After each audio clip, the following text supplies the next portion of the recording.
Kaixo, Gasteizko Jesus Obrero Institutuko irakasle eta ikasle talde bagera, eta betxea agertuko izugu nola norberaren indarrekin lortu daiteken energia.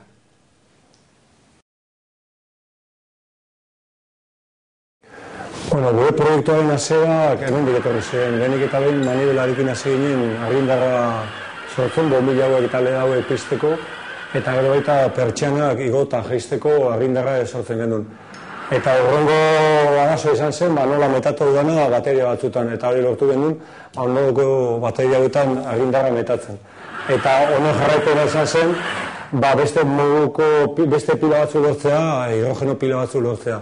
Hau da, energia emitatez, hemen lortzea hidrogenoa, eta gero hidrogeno horrekin beste zerbait mugiaraztea.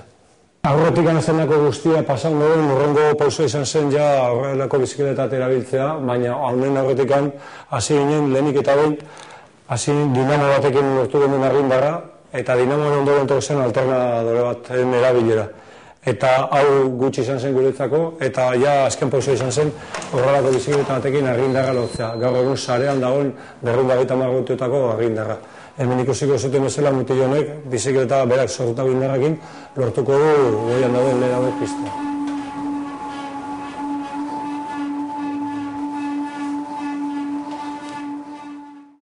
Bizikleta estatiko honek edukitazken aplikazioak erabilerak anitzak dira. Adibidez izan daiteke mugikorrak kargatzeko erabili daiteke, gero baita pentsasazu polikiroldegi batetan, spinning klase batetan, zenbat argindar sortu daiteken. Argindar hori dana metatuz gero, hori gero erabili daiteke, pasiotako argia pizteko, dutxetako ura berotzeko, aplikazioak dira asko.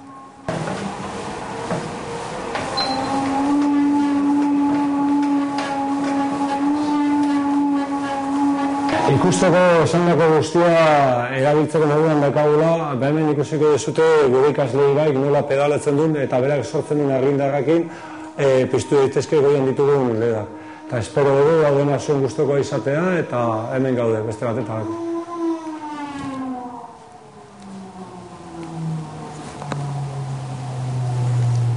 Laburbilduz hauek izan dira eman ditugun 3 pausoak. Lehenik eta baina ardura, bigarrena ekoizpena eta hirugarrena kontsumoa.